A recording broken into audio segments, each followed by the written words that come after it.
마가와 누가는 제자가 아니죠, 여러분. 마가는 누구의 제자입니까? 베드로. 누가는 누구의 제자죠? 바울. 그런데 그러니까 이제 제가 사람들이 그렇게 얘기하면 복음서 말할 때 벌써 사복음서 모두가 사도인 줄 알아요. 그러면서 이제 우리 옛날에는 교회에서 성경 퀴즈 같은 거 많이 했잖아요. 그러면서 12사도 이름은 막 이런 거 했는데, 여러분 12사도 이름 지금 말씀하신 수 있을까요? 명문주의학교를 나오셨군요. 제가 이렇게 해보니까 자꾸 하나가 비는 거예요. 누구지 했었는데. 제가 이제 지난주에 이제 외부 강사 와서 제가 2부 때 그 교육기관들을 좀 보고 왔거든요. 유치부 퀴즈가, 여러분 그 야곱의 아이들이 몇 명인지 아십니까, 여러분? 12이잖아요. 근데 13이야? 죄송합니다. 제가 이렇게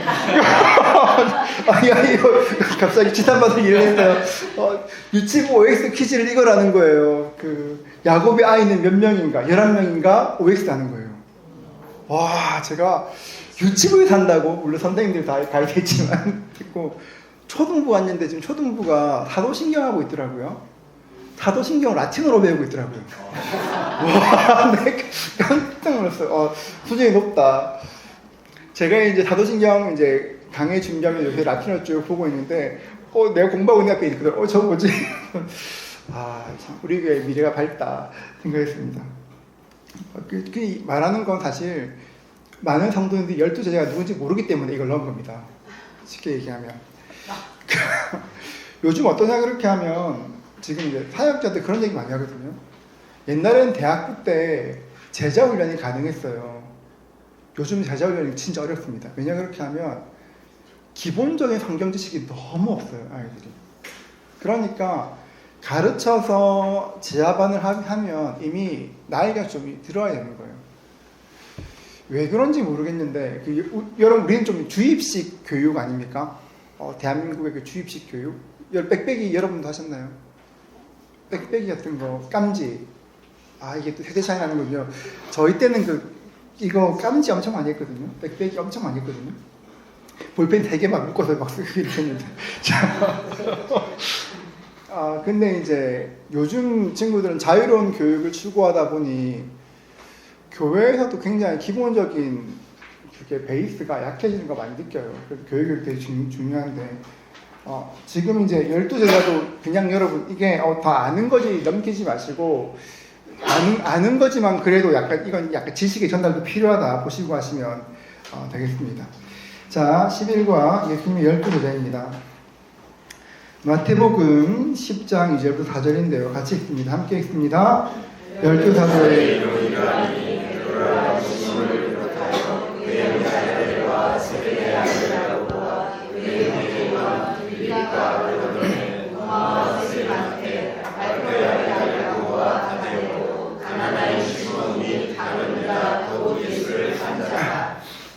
유럽에 가보면 교회를 고풍스럽게 장식하고 있는 스테인드 글라스에서 한없이 신비롭고 아름다운 모습으로 장식된 제화들을 보곤 합니다.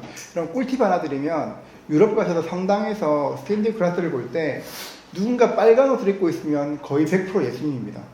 거의 100% 예수님입니다.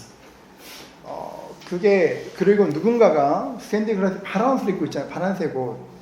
거의 100% 마리아입니다. 그게 색깔을 쓰거든요. 그리고 12제자가 있는 그 스테인드 글라스가 엄청 많거든요. 되게 재밌는 게, 나중에 혹시 보시면 제가 검색을 했는데 12제자 스테인드 글라스를 보시면 항상 3분의 1쯤은 머리가 민머리입니다. 대머리입니다. 되게 재밌죠. 확실히 외국은 민머리가 많은가 봐요. 그래서 있는데, 아무튼 한없이 신비롭고 아름다운 장식으로 옷 장식된 제자들을 보곤 합니다. 그러나 그것은 실제 그들의 모습이 아닙니다. 그들은 우리와 같이 약점 많은 사람이었으나 하나님께서 사용하셔서 교회의 기둥이 된 것입니다. 12제자는 어떤 사람인지 살펴봅시다. 자, 여러분 12제자 이름 한번 보겠습니다. 마태복음 10장 2절 4절 나오는데요. 제가 진짜 어제가 아니라 제가 이거 답지 만들면서 이걸 비워놓고 싶었어요. 빈칸으로 채워보시라 하고 싶은 제가 여러분 존중하고 참았습니다. 자, 이름을 불러봅시다. 시작. 베드로,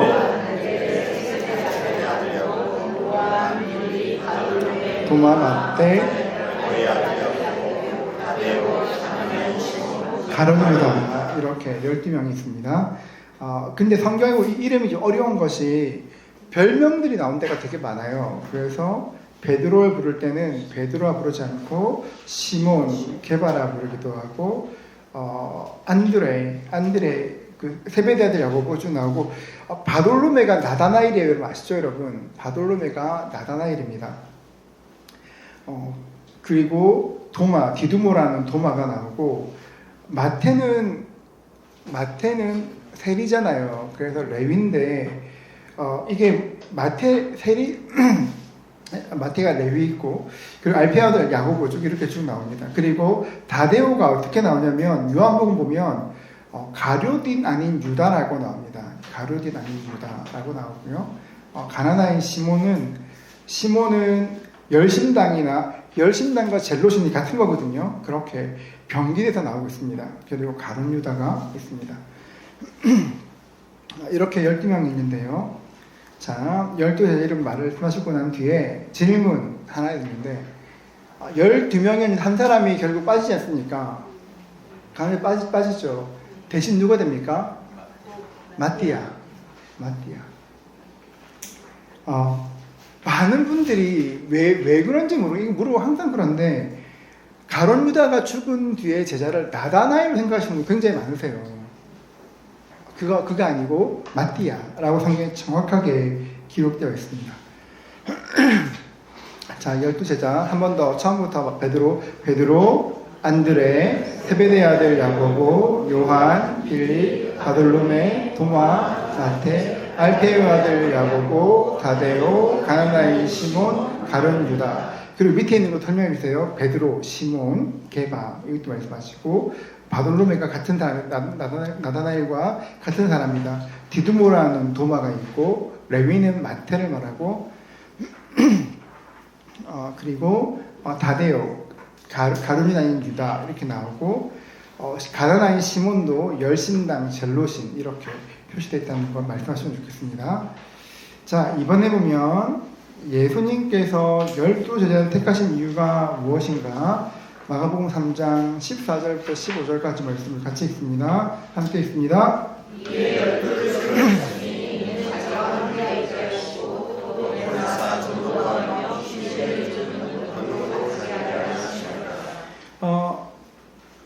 보면 예수님께서 12를 세우셨는데 이는 자기와 함께 있게 하시고 또 보내사 전도도 하며 귀신을 내쫓는 권능도 가지게 하려 하심이라 말씀하십니다. 이 말씀에서 하나만 짚고 넘어가면 여러분 보세요. 사도들에게 특별한 권능을 주셨어요. 전도도 하며 귀신을 내쫓는 권능을 주셨는데 이 일들은 사도에서 끝난 것입니까? 끝난 것입니까? 그렇지 않죠. 계승되었습니다. 누구에 계승되었습니까? 누구에 계승되었을까요? 우리 모두에게, 예수 믿는 우리에게. 여러분 이것을 가톨릭은 이것을 그 사제들에게 계승되었다고 생각합니다. 특별히 그래서 보면 귀신을 내쫓는 권능이라 말할 때 가톨릭은 그런 사제들을 일부러 이렇게 선별을 세우기도 합니다.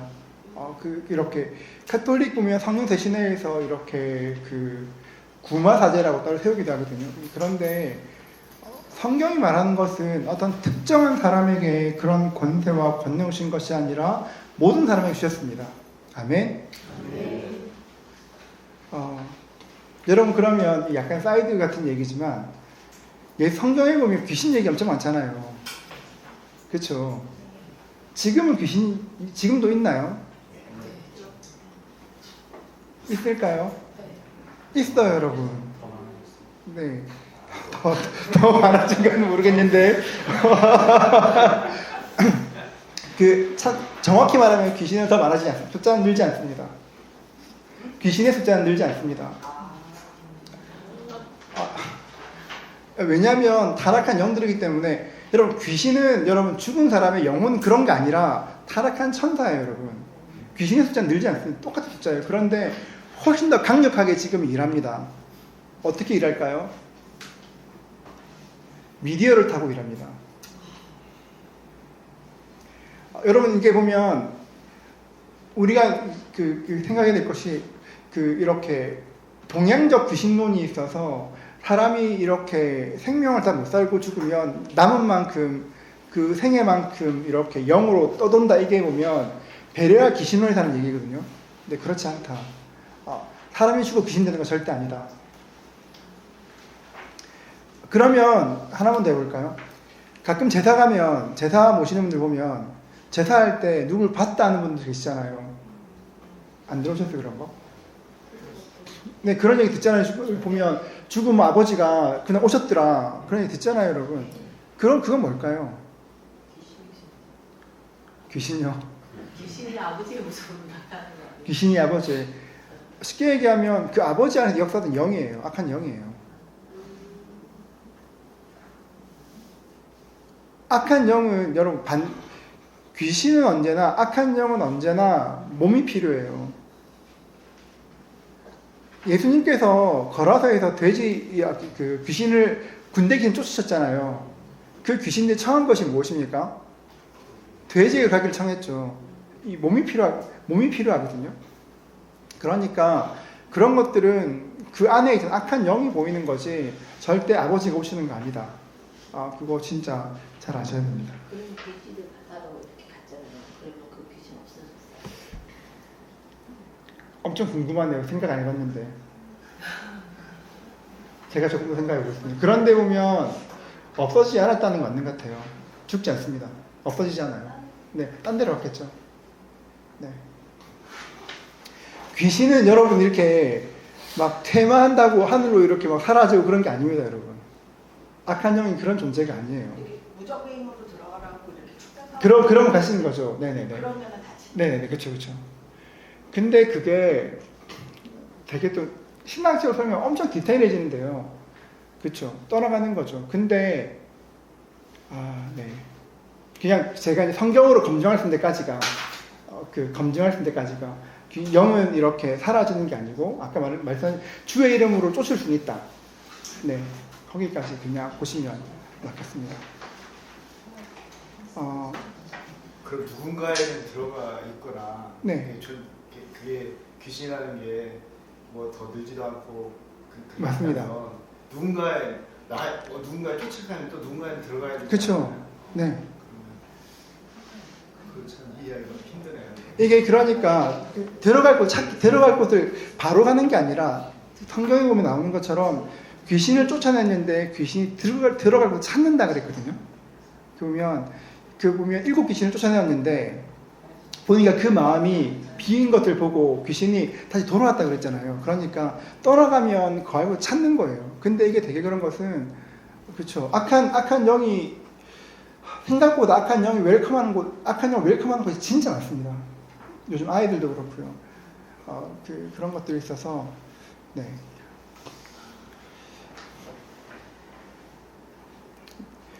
그렇습니다. 뭔가 더 말해야 될 것 같은데. 네, 그래서 그럼 보세요, 여러분. 네, 이거는 다락방에 다루지 마시고 다른 거 다루고 하는 그냥 얘기하는 거예요. 그리고 그런 게 있죠. 그러면 진짜 악한 영이 있는 게 여러분 느껴질 때가 있단 말이에요. 어떻게 해야 돼요? 어떻게 기도합니까? 그렇죠.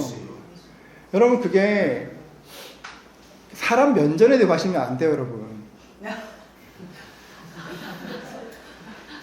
이제 제가 제자반 할 때 했던 일인데 영적 선생님 막 배울 때 자매님이 남편이 술만 취하면 성경을 찢는 거예요. 그리고 제가 보기에도 그분은 굉장히 이렇게 악한 영이 있다 싶은 분이셨거든요. 그분이 이제 그림 그리시는 분인데 꽤 유명한 화가세요. 밖에 뭐 엄청 나이스하고 젠틀한 그런 분이신데 집에서는 진짜 이렇게 좀 그런 분이신데 어느 날 그분이 진짜 이렇게 교회에서 막 이렇게 집회하고 있는데 또 이렇게 성경을 찢는데 목소리가 일단 목소리 자기 목소리가 아니에요. 그래서 되게 막 이렇게 하고 있을 때 그분이 어떻게 했냐면 마귀가 진짜 보이는 것 같은 거예요. 그래서 어떻게 했냐면 나사렛 예수 이름으로 귀신아 떠나가라 했단 말이에요. 그러니까 진짜 신기한 게 첫 마디 뭐냐면 야 내가 귀신이야? 남편이 이렇게 반응하는 거예요. 여러분 어떤 일 면전에 대고 하시지 마시고 물론 축사할 때가 있어요. 여러분 이게 케이스를 잘 분별하셔야 되는데 축사해야 될 때는 그렇게 해야 됩니다. 여러분 저도 하거든요. 근데 그게 아니라 일상적인 경우에 좀 그런 것 같아 할 때 면전에 대고 사탄아 물러가라 하시면 진짜 이 가정에 많은 문제가 생겨요. 그러니까 지혜가 필요한 것 같아요. 여기에 대해서. 그런데 확실한 것은 큰 소리로 하나 왜냐하면 우리의 싸움은 혈과 육에 대한 것이 아니잖아요. 그렇죠? 정사와 권세와 어둠의 영에 대한 것이기 때문에 악한 점은 대적하되 사람은 사랑할 수 있어야 돼요. 그게 같이 가면 하나님 일하시는 걸 볼 때가 참 많습니다.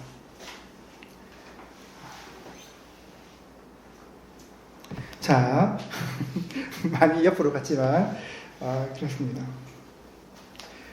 예수님께서 12제 택한 이유가 뭐냐면 예수님께서 이 말을 들어보면 3장 14절과 15절에 말하는 것은 예수님이 하신 일을 하게 하기 위해서 부르신 것입니다. 주님 하신 일들을 그대로 할 수 있도록.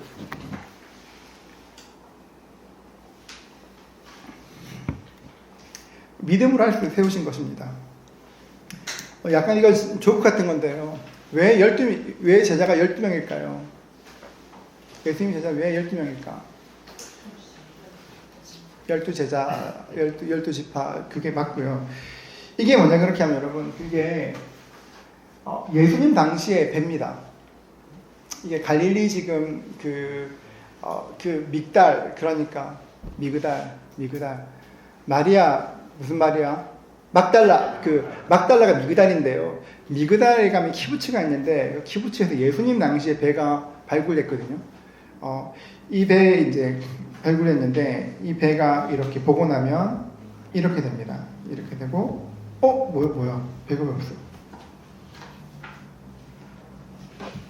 여기까지나요? 하나 더 있는데 지금 사진이 안 뜨네요.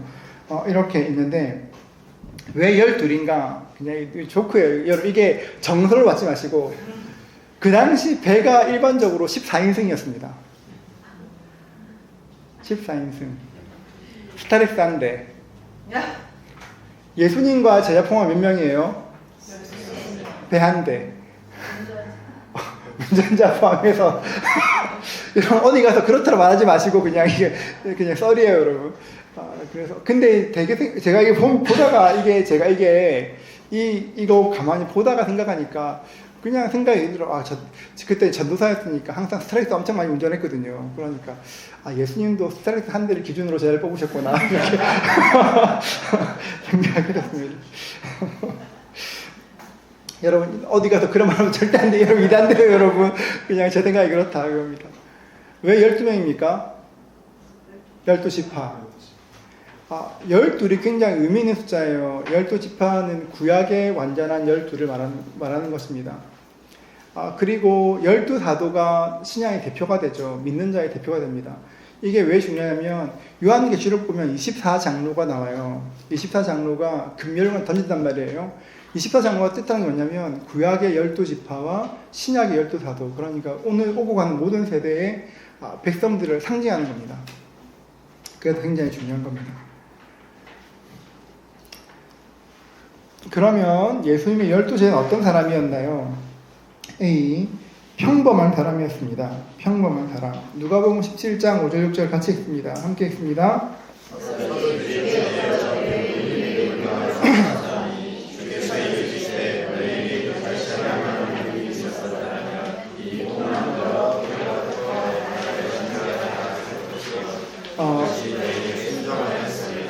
자, 이 말씀 볼 수 있는 것은 예수님의 제자들은 여러분 굉장히 평범한 사람들이었어요. 갈릴리 해변에서 이렇게 소박하고 평범하게 사는 사람들이고 특별히 뛰어난 사람도 아니고 연륜 있는 사람도 아니었습니다. 성경학자들의 연구에 의하면 사도 요한은 아마 부르심 받을 때가 17에서 18 사이일 거라 생각해요. 굉장히 어렸죠. 예수님의 부름받고 제자가 되었고 가장 나이가 많았던 베드로도 예수님과 비슷한 연배이거나 한두 살 좀 많았을 것으로 생각합니다. 일반적으로 누가복음 17장 말씀은 뽕나무와 같은 큰 문제를 믿음으로 극복하는 것을 이야기하지만 이 말씀은 큰 믿음으로 어려움을 극복하는 것만을 말하는 것은 아닙니다. 이 말씀은 겨자씨 하나일 만한 작은 믿음만 있어도 주님의 일을 하기에 충분하다 말하는 것입니다. 제자들도 여러분 처음에 굉장히 미숙했어요. 굉장히 연약했습니다. 그런데 주님께서 이렇게 찾아오시는 것이죠. 그럼 베드로가 제자가 될 때까지 예수님이 몇 번 찾아오셨습니까? 개인적으로 3번 찾아오셨죠. 성경을 보면 여러분 이제 성경 1에서 저희가 같이 봐야 되는데 마태, 마가, 누가 마태복음이나 마가복음을 보면 그 베드로가 한 번의 콜링에 순종하는 것 같지만 누가복음과 요한복음 보면 3번에 걸쳐 부르시는 것들이 기록되어 있습니다. 처음에 그 가나 혼인잔치 할 때도 제자들 위한 사인이라 그랬잖아요. 그때 12명의 제자가 아니라 5명의 제자를 위한 사인이었거든요. 그런 것처럼 처음부터 이렇게 다 부른 건 아닙니다. 사람들 보면 굉장히 평범한 사람, 믿음 없는 사람들을 점차 믿음을 막 심어 주셔가지고 제자로 만들어 가신 거예요. 그리고 보면 어떤 사람인가? 어떤 사람입니까? 결함이 있는 사람입니다.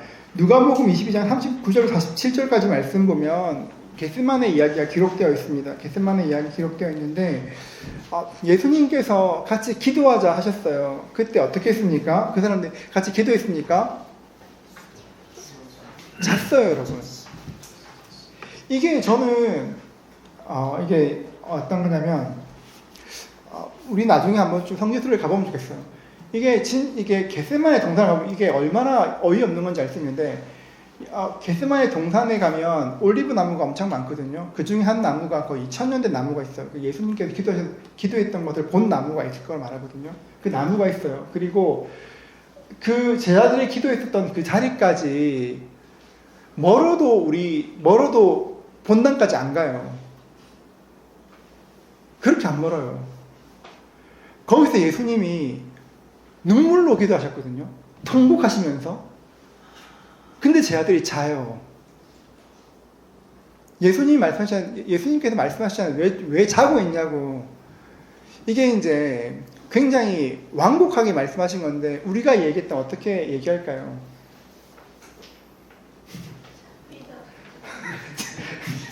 잠이 오냐? 이 인간들아 잠이 오냐? 진짜 가까운 거리거든요. 이게 보면 어떻게 자지? 제가 좀 더 극단적으로 말하셔서 절제하는 거예요, 여러분. 진짜 제자들이 보면 결함 많은 수준이 아니라 진짜 약간 보면 공감 능력 거의 제로가 진짜 공감 능력이 전혀 없는 사람들이거든요. 그랬었고 요한복음 12장 3절에서 6절 보면 이렇게 마리아가 발에 향유를 부었을 때 제자들이 말할 때 팔아 이렇게 가난한 사람들에게 주라고 말할 정도로 예수님 마음 눈치도 없었어요, 여러분. 제자들은 여러분 보면 공감 능력도 없고 눈치도 없고 여러분의 남편들 생각하지 마세요, 여러분. 그랬단 말이에요. 그래서 보면 제가 누구 설교인지 기억 안 나는데 아마 그 빌리 그레함 설교에 그 얘기 나올 거예요. 예수님의 제자들을 이렇게 서류 통과해서 전형했을 때 서류 전형으로 통과할 사람 딱 한 사람 있다 얘기하잖아요. 가룟 유다. 나머지는 이렇게 서류로 보면 이렇게 통과 안 될 만한 사람들이고 이렇게 굉장히 결함도 많은 사람들이었는데 그런 사람들을 주님께서 쓰셨습니다. 자, 보면 이런 일 밑에 보세요. 이런 일들뿐 아니라 제 아들은 예수님과 3년 동안 동고동락했지만 예수님께서 말씀하시는 것을 제대로 깨닫지 못하였습니다. 마가복음 8장 17절 말씀 같이 읽습니다. 함께 읽습니다. 예수께서 하시고 이르시되 너희가 어찌 떠들어 숨으로 수군거리나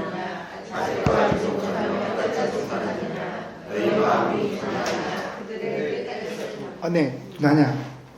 그들의 깨닫지 못하면 야단칠 정도였습니다. 여러분, 우리가 이제 그런 거 있잖아요. 하나님 말씀 읽으면서 그 말씀을 적용하고 설교를 들을 때 그 말씀 난 왜 이렇게 적용이 안 되지? 그런 분들 계실 거란 말이에요. 당연하다. 원래 사람은 그렇다. 그거 아시면 좋겠고, 그런 사람들도 이렇게 결함들을, 결점들을 극복할 수 있다 하시면 좋겠습니다. 그래서 질문 하나를 같이 나누시면 좋겠어요. 예수님을 따르기에 당신에게 결함이 된다고 느껴지는 것이 있을까? 난 이런 것 때문에 잘 못 따라. 그런 거 있을지 한번 나눠보시면 좋겠습니다. 예수님 따르기에는 나는 좀 모자라. 그런 거 어떤 거 있을까요, 여러분? 여러분 생각하실 때 여러분은 예수님 따르기에 어떤 결함이 있는 것 같으세요? 여러분은 자격적으로 충분할 것 같으세요? 조덕구 선생님 혹시 어떤 거 있어요? 나는 예수님을 따르기에 충분치 않아 혹시 생각하시는 그런 거 있으세요? 너무 생각하고 판단하려고 생각하고 판단하려고. 네. 맞아요. 그럴 수 있을 것 같아요. 그렇죠. 그거 되게 그렇죠. 우리 김세라 선생님 어떠십니까?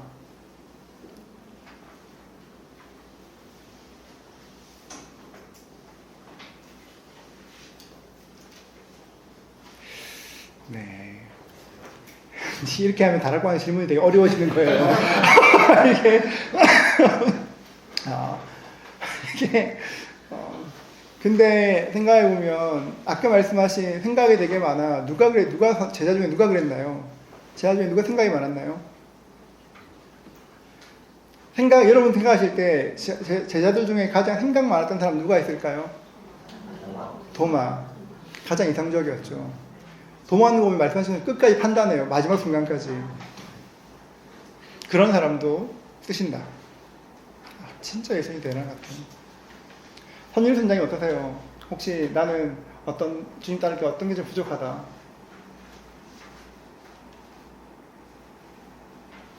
제 생각은 너무 많아요. 생각이 많다. 생각이 많다. 12제자 중에 누가 그랬을까요?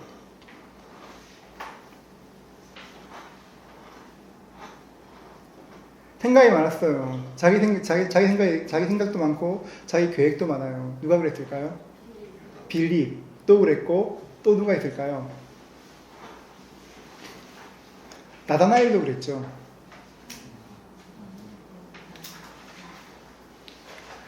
여러분 그런 것들이 하나님 쓰시는, 그러니까 생각해보면 여러분들이 생각하시는 웬만한 결점들은 12명 안에 다 있습니다.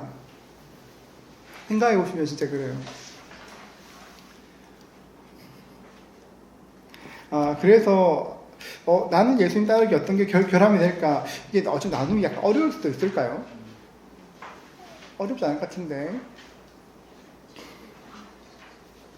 질문을 바꿔볼까요? 어떻게 하면 될까? 좀 더 이런 어떻게 나누면 좋을까요?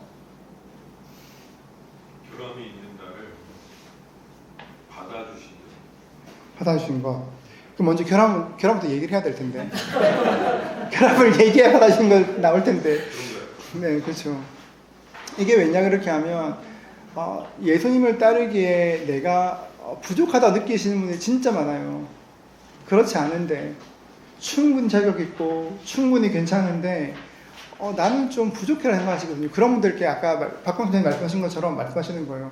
결함 있지만 그럼에도 불구하고 쓰임받았다라고 이야기하시면 좋겠습니다. 자, 그러면 제자들은 어떻게 자신의 한계를 극복했습니까? A. 자, 겸손으로 한계를 극복했습니다. 자, 누가복음 5장 8절인데요. 같이 읽습니다. 함께 읽습니다. 시몬 베드로가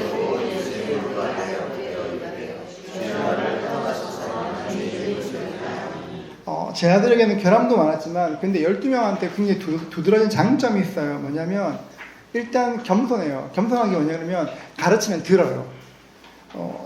예수님은 실수가 많고 결함 많은 사람도 부르십니다. 그것은 자신이 완벽한 사람이 아니라는 것을 알기 때문에 문제를 일으키기도 하지만 무엇인가 지적해주며 순순히 받아들이는 장점도 있었습니다. 제 아들에게는 겸손함이 있었고 배우려는 마음이 있었습니다. 제자 훈련의 본질도 낮아짐을 연습하는 것입니다. 하나님께서 능력을 부어주시고 동시에 낮은 곳에 처하도록 하시는 것입니다. 그러니까 우리 원래 낮은데 하나님 계속 능력을 주시면 우리의 수준도 높아지는 것입니다. 높아지면서 동시에 낮아지는 것이 제자 훈련인데요. 예수님은 부족함에도 불구하고 겸손함으로 제 아들을 높이셨습니다. 여러분, 그러니까 나에게 약점이 있으면 무엇으로 극복할 수 있습니까?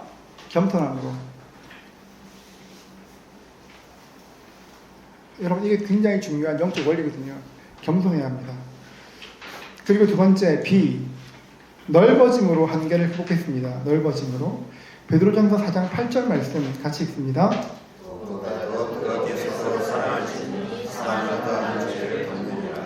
무엇보다 뜨겁게 서로 사랑할지니 사랑은 무엇 어떻게 한다고요? 허다한 죄를 덮는다고 했습니다. 여러분, 베드로가 사실 굉장히 실수를 계속 많이 하거든요. 엄청 많이 한단 말이에요. 왜냐하면 베드로 되게 인정받고 싶어하는 사람이에요. 보면 언제나 가장 먼저 말하는 사람이 인정받고 싶은 사람이, 그래서 실수하고 넘어지기도 했었습니다. 특별히 예수님을 부인했던 일도 있었죠. 그런데 여러분, 이게 어떻게 바뀌었냐면 베드로에게 급한 마음과 그런 넘어짐에, 사실 이건 낙인 같은 거예요. 베드로 이제 이게 전승인데요. 여기 독일 가서 여러분 혹시 여행 가시면서 교회 보시면 십자가 있는 교회 많이 있어요. 독일 교회는 주로 닭을 올려놨습니다. 주로 보통 그렇거든요. 그 루터란 그게 강해서 그런데요. 그 루터교가 그렇게 하거든요. 왜 닭이 있냐 그렇게 하면 베드로가 이거는 이제 교회 전승에 의하면 베드로는 평생 동안 닭이 울면 깜짝깜짝 놀랐다고 해요. 거의 경기했다 그래요. 왜 그럴까요? 기억나니까. 베드로한테 예수님 부인했던 건 치명적인 트라우마였고, 동시에 사람들한테도 굉장히 낙인 찍히는 거예요. 수제자 맞지? 그런데 저 사람 배반했던 사람이지. 그런데 여러분, 이게 보면 어떻게 했냐면 베드로가 말하는 것이 뜨겁게 사랑함으로 허다한 죄를 덮는다고 이야기해요. 그러니까 넓어진 거죠. 예수님 안에 성장하면서 오히려 다른 사람들을 품어줄 수 있는 사람이 되었습니다. 여러분, 그래서 생각하는 것이, 아까 겸손을 얘기했는데 겸손하다면 그 다음 꿈꿔야 될 것이 넓어지기를 한번 선택해 보십시오. 넓어져야 합니다. 넓어져야 쓰임받는 것입니다. 그리고 세 번째로 보면, 근데 겸손과 넓어짐이 개인적으로 잘 되지 않아요, 여러분. 반드시 뭐가 필요하냐면 공동체가 필요합니다. 공동체로 한계를 극복합니다.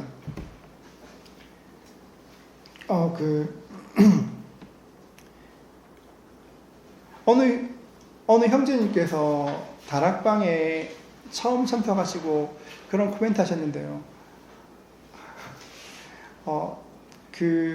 자기가 생각했던 것처럼 그렇게 막 활발한 나눔, 적극적인 나눔은 없었다 얘기하더라고요. 여러분, 그게 되게 재밌는 게요.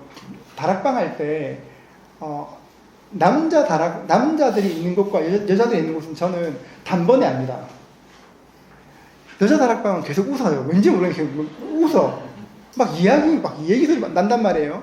남자 다락방은 어디를 가나 조용합니다. 모든 다락방이 한 번쯤 웃을 만도 한데 이렇게 조용합니다. 근데 그분이 그러셨어요. 몇 마디 안 했는데 목사님 되게 마음에 울림이 있어요 라고 하셨어요. 되게 좋았다고, 계속 가고 싶다고 얘기하셨거든요. 여러분, 이게 뭐냐면 공동체가 있는 거 되게 좋아요, 여러분. 공동체가 있는 거 좋은데 12명도 보면 12제자인데 항상 유닛으로 움직입니다. 이렇게 무리지어 움직여요. 자, 12명단 성경 4곳에 나옵니다. 마태복음 10장 우리 읽었고, 그리고 마가복음 3장에도 나와요. 자, 보면 우리 보면 3장 16절부터 19절 같이 읽겠습니다. 같이 읽습니다. 시작.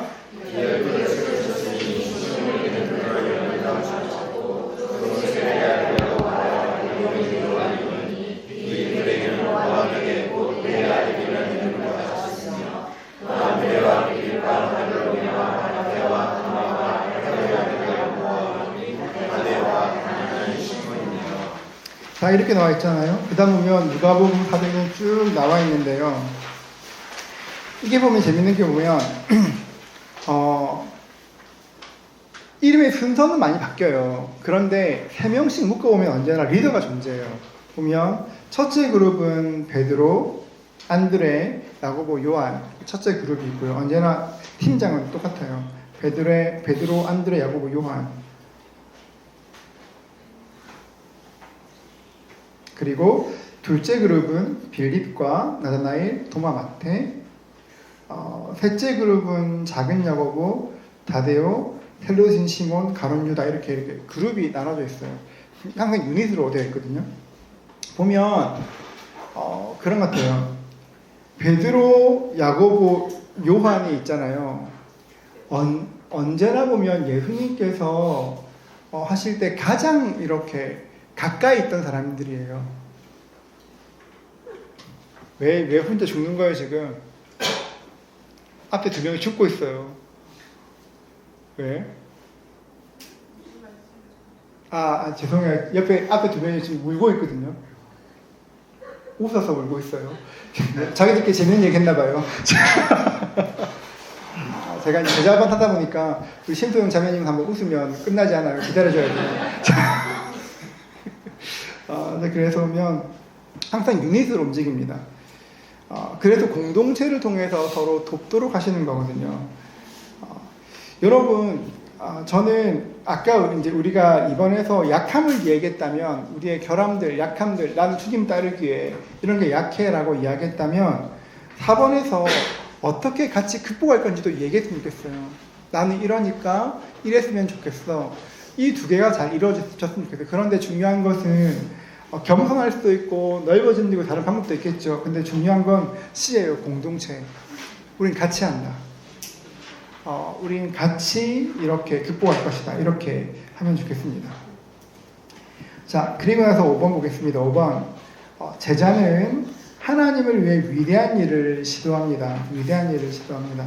에베소서 3장 20절과 21절인데요. 이렇게 말합니다. 우리 가운데 역사하시는 능력대로 우리가 구하거나 생각하는 모든 것에 더 넘치도록 능히 하실 이에게 교회 안에서와 그리스도 예수 안에서 영광이 대대로 영원 무궁하기를 원하노라. 아멘. 그러니까 이게 그런 거예요. 그 제자가 결국 변화되고 나면 어떤 일을 하냐 그렇게 하면 하나님을 위해 위대한 일을 시도하게 됩니다. 그러면 여기서 하나 또 정의해야 될 것이 위대한 일은 뭘까요, 여러분?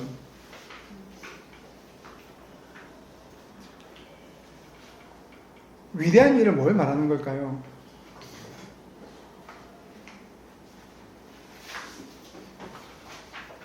생각해보세요, 여러분. 위대한 일, 어떤 게 위대한 일입니까?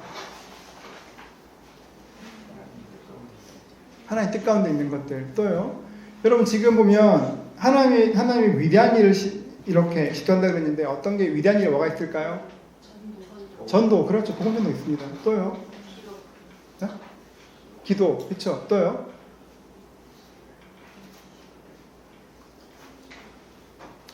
이게 위대한 일 있잖아요. 우리가 전도나 기도나 이렇게 계속 이야기를 하면 이게 맞아요. 맞는 얘기입니다. 그런데 그것만 강조하면 여러분 굉장히 동떨어진 얘기가 돼요. 제가 이제 후반기에 전도 얘기할 텐데 아마 이번 가을 학기 중에는 그런 이야기도 조금 더 하고 싶은데 여기서 위대한 일은 기도하거나 전도하는 것만을 말하는 것은 아닙니다.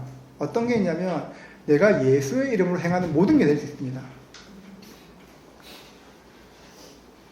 예를 들어서 제가 이제 우리 처음에 기도했던 것처럼 남편과 별로 관계가 좋지 않아요. 근데 남편과 사이가 좋지 않은데 그 남편을 위해서 축복하며 식사를 준비하는 것. 거의 순교 아닙니까, 이거? 근데 그게 하나의 위대한 일이에요.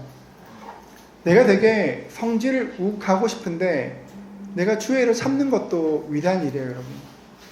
그런 이 말이 뭘 말하냐면 예수 안에서 내가 바뀌어 나간다는 것을 얘기하는 거예요. 위대한 일은 어떤 위대한 사역적인 것만 말하는 것이 아니라 바울이 말했던 것처럼 나를 쳐서 복종시키는 겁니다. 예수 믿는 사람으로. 물론 여기서 말씀하시는 기본 전제는 위대한 일은 하나님 말씀 증가는 맞습니다, 여러분. 그게 맞아요, 여러분. 맞지만 거기만 국한시키는 것이 아니라 내가 할 수 있는 위대한 일이 뭔지를 언제나 생각해야 돼요. 나는 어떤 걸 할 수 있을까? 왜냐하면 우리 굉장히 여러분, 우리가 교회를 다니다 보면 굉장히 종교적으로 변해요, 여러분. 우리의 말과 행동이. 그러니까 일상과 자꾸 괴리가 생겨요. 맞지 않아요. 제가 설교 때 굉장히 조심하는 것도 자꾸 저는 평생을 교회에서 살아왔잖아요. 아버지가 목사시고 그러니까 자꾸 종교적인 용어가 제 입에 맞아요. 제가 딱딱 그 떨어진단 말이에요. 근데 그 말을 진짜 안 쓰고 싶어요. 제가 이렇게 늘 하는 게 에세이를 진짜 많이 보고 수필집 되게 많이 보거든요. 뭐 이런 거 죽더라도 떡볶이 먹고 싶어 이런 거. 이게 엄청 유명한 책이었어요. 뭐 그런 거, 뭐 언어의 온도 이런 책 많이 보는 이유가 뭐냐면 제 단어를 좀 바꾸고 싶어요. 너무 교회 언어 말고 다른 말을 쓰고 싶어서 그런 거 본단 말이에요. 우리가 너무 종교적으로 생각하니까 하나님을 위한 위대한 일을 딱 하면 우리가 그냥 전도해야지 기도 이렇게 한단 말이에요. 맞아요. 맞는데 내 일상에서 주의 이름으로 무엇을 할 수 있는지 고민하지 않으면 굉장히 신앙생활이 여러분 이렇게 액티브할 수가 없습니다, 여러분. 그러니까 내가 하나님의 이름으로 내 약함도 알았어요. 어떻게 봉할지 알았어요. 그럼 그 다음 원해야 될 것이 뭐냐 그렇게 하면 내가 어떤 위대한 일을 할 건지를 고민하셔야 돼요. 내가 어떤 위대한 일을 할 것인가. 여기 계신 우리 순장님들은 남자 순장님들 잘 그러시지 않겠지만 제가 남자반 늘 말하는 거 보면 자매님들 되게 이렇게 오해하시는 남자들은 여러분 욱하는 게 기본값입니다, 여러분. 남자들은 그냥 욱해요. 그걸 여러분 저 남자 여자라고 하지 마시고 원래 그렇다 받아들이시라. 아니.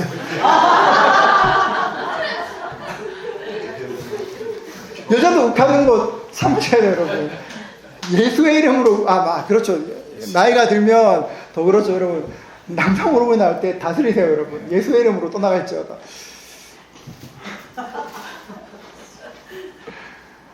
하나님을 위한 위대한 일을 너무 종교적인 말로 바꾸지 않았으면 좋겠어요. 일상생활 할 수 있는 하나님을 위한 일.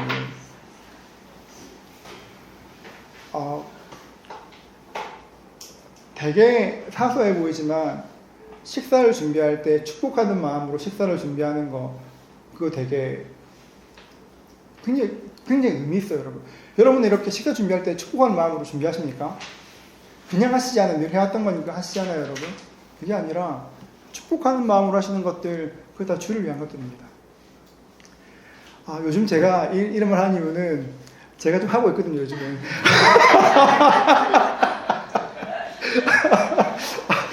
요즘 제가 좀 하거든요. 네. 컵라면도 축복하는 마음으로. 어떻게 하셨죠? 저 컵라면 먹었는데. 자, 그런 것도 축복하는 마음으로. 이렇게 막 탕 같은 거 녹일 때도 축복하는 마음으로.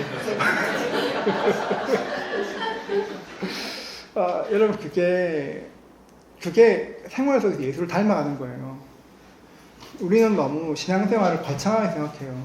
기도하고, 전도하고, 말씀 읽고, 그게 디폴트예요. 기본값이에요. 그런데 일상생활로 위대한 일이 넘어오지 않으면 우리 너무 재미없는 사람처럼 변해요. 그래서 위대한 일이 무엇일지에 대해 같이 생각하시면 좋겠습니다. 6번, 제자는 예수님을 사랑하는 사람입니다. 사랑하는 사람이에요. 누가복음 14장 25절 27절인데요. 같이 읽습니다.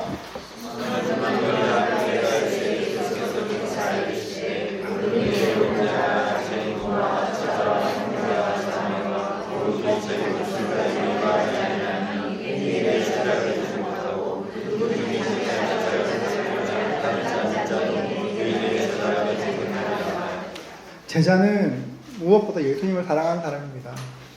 예수님 사랑해야 돼요.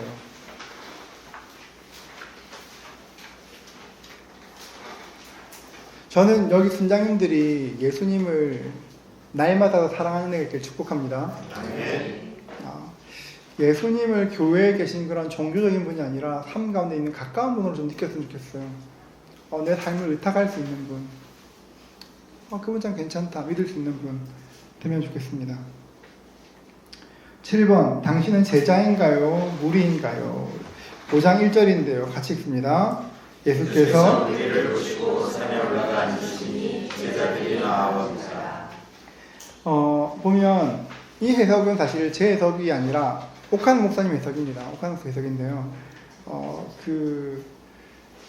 무리는 여러 사람이 모여 있는 것입니다. 그런데 무리 이렇게 보면 이제 사실 이거 여러분 많이 들으신 말씀이잖아요. 이창건 자주 하시는 말씀이기도 하고 그런데 기억해야 될 것이 뜻을 잘 새기세요. 무리가 뭐냐면 이가 없는 사람들이에요.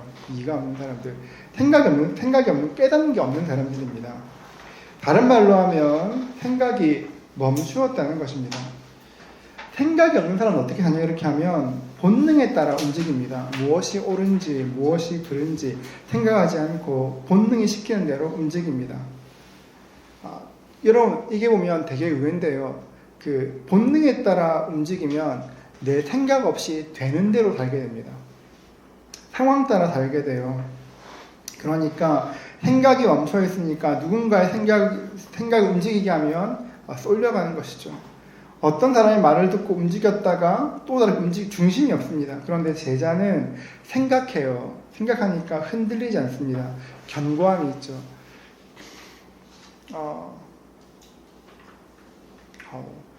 아직도 가야 할 길을 쓴 사람은 누군가요? 아직 누구죠? 그분 유명한 분이 계시는가 생각이 안 나요. 스카펙. 예. 스카펙이 죄에 대한 굉장히 좋은 정의했는데 보면 아담과 하와가 죄를 지은 이유는 생각하지 않았다 그랬거든요. 생각의 부족함. 생각의 결핍이 죄로 연결되었다고 푸는데 저거 되게 동감해요. 왜 죄를 짓냐면 생각지 않으면 죄를 짓습니다.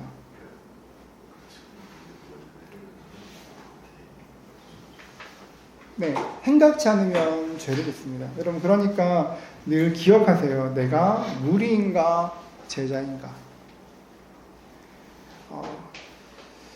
우리가 아까 말한 것처럼 쭉 말하는 게 원칙이 사실 이제 보면 우리가 이제 5번까지 하고 나면 강조하는 게 뭐냐면 생각으로 이어져요. 생각하시라고 이어집니다. 다시 보면 내 결함이 무엇인지도 생각해서 아는 것이고 어떻게 극복할지 생각하는 것이고 위대한 일을 생각하는 거거든요.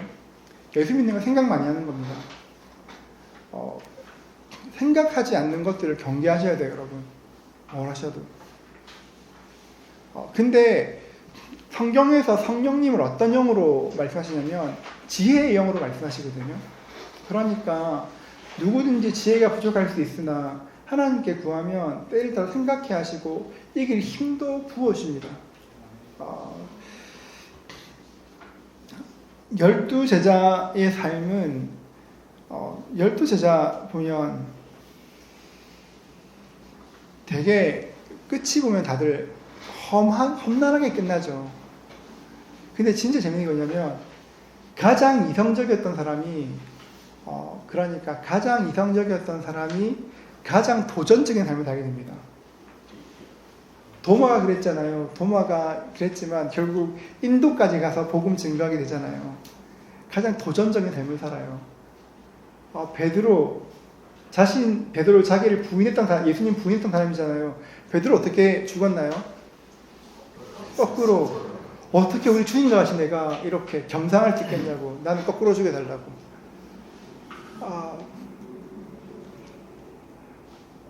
제자들은 굉장히 부족하고 결함 많은 사람인데 마지막에 다 주를 위해 사는 사람을 변하게 됩니다. 저는 우리가 좀 그렇게 살았으면 좋겠어요. 주를 위한 사람으로. 그리고 이거는 이제 여기까지 마치시면 제가 하나 부탁드리는 것은 요즘 제 고민이기도 해요. 그럼 주를 위한 사람의 특징이 뭐냐 그렇게 하면 여러분 누군가가 여러분에게 내일 당장 30% 오르는 주식을 소개해 줬어요. 어떻게 하시겠어요, 여러분? 100% 올라요, 이건. 어떻게 하실 거예요? 여러분만 투자하실 거예요? 일단 나만. 맞죠? 그게 인상정 아닙니까? 30% 오르면 다 알려야지. 투자하라고. 혼자 하실 거예요. 표정들은 혼자 할 표정들인데. 같이 사야 더 올라가요. 제가 경험이 없어서.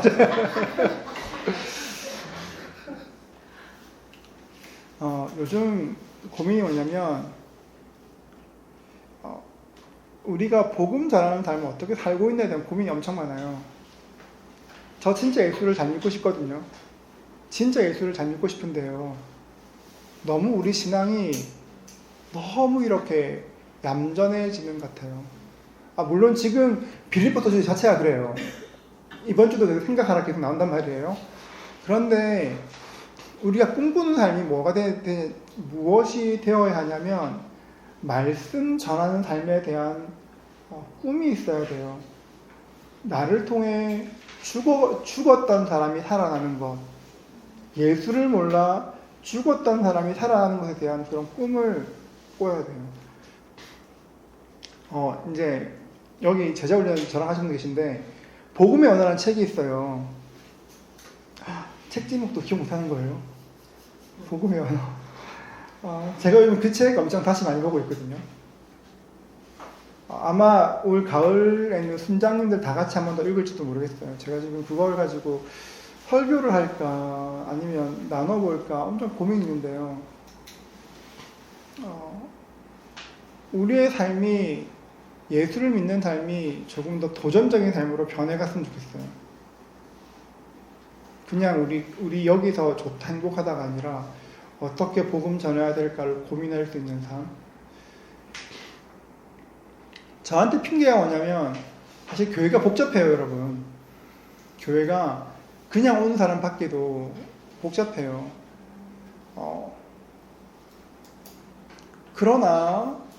그럼에도 불구하고 우리가 그런 삶을 살지 않는다면 진정한 제자인가 고민해야 될 것 같아요.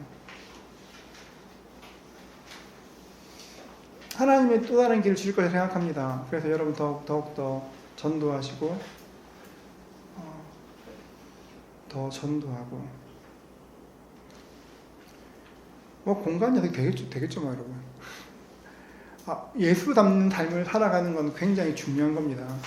그 삶들 꿈꾸십시오. 그래서 아내랑 그런 얘기 했거든요. 저희가 부산에 있을 때는 전도주의를 하면 교회 로비에 교구별로 스티커 붙였어요. 보험회사처럼 몇 명 작정했단 말이에요. 굉장히 싫어했는데 항상 저희 교구는 1등이었거든요. 근데 제가 뭐 했냐면 나 그 참 싫어했단 말이에요. 근데 아내랑 어떤 얘기가 얼마 전에 했냐면 그거 할 때는 억지로라도 내가 1년 시작되면 누구를 전도할까 고민했었는데 요즘 그 고민 안 하네. 그 얘기 하더라고요. 그거 할 때는 누구에게 이번 올해는 말씀을 전해야 될까를 고민했었는데 고민하지 않네. 큰일이다. 이 얘기했던 게 떠올랐어요. 우리 마찬가지예요, 여러분.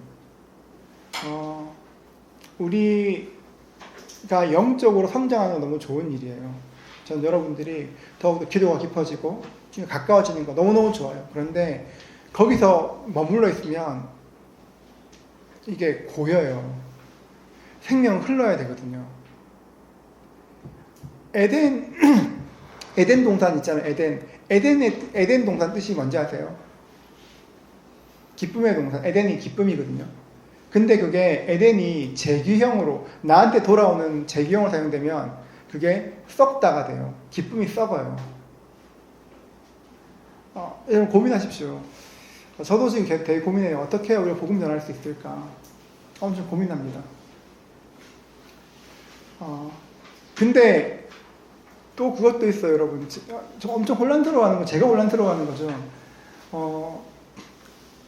지금 같은 새생명 축제가 정답이라고 생각하지 않아요. 그건 또 다른 것 같아요. 시대가 변하고 있거든요. 또 다른 게 필요할 때가 됐어요. 물론 대안이 없으면 가는 것도 맞지만 고민하게 돼요. 여러분 그런데 신자님들이 늘 염두에 두셔야 될 것은 복음 전하는 삶에 대한 원함들이 있으셔야 돼요. 순장들이 있어야 순원들에게 흘러가요. 꼭 기억하십시오. 우리는 결국은 하나님을 위한 위대한 일이 내 삶을 바꾸는 것이지만 결국은 영혼을 구원하는 것으로 가야 진짜 우리 삶이 위대해져요. 같이 쓰임 받았으면 좋겠습니다. 아멘. 우리 같이 열심히 해봐요. 같이 열심히 해서 하나님 이루신 줄 경험할 수 있기를 축복합니다. 같이 한번 기도하겠습니다. 지금 기도할 때 예수님, 저희가 결함 많고 부족하지만 더욱더 주님 닮아가는 사람 될 수 있도록 도와주십시오. 더욱더 주님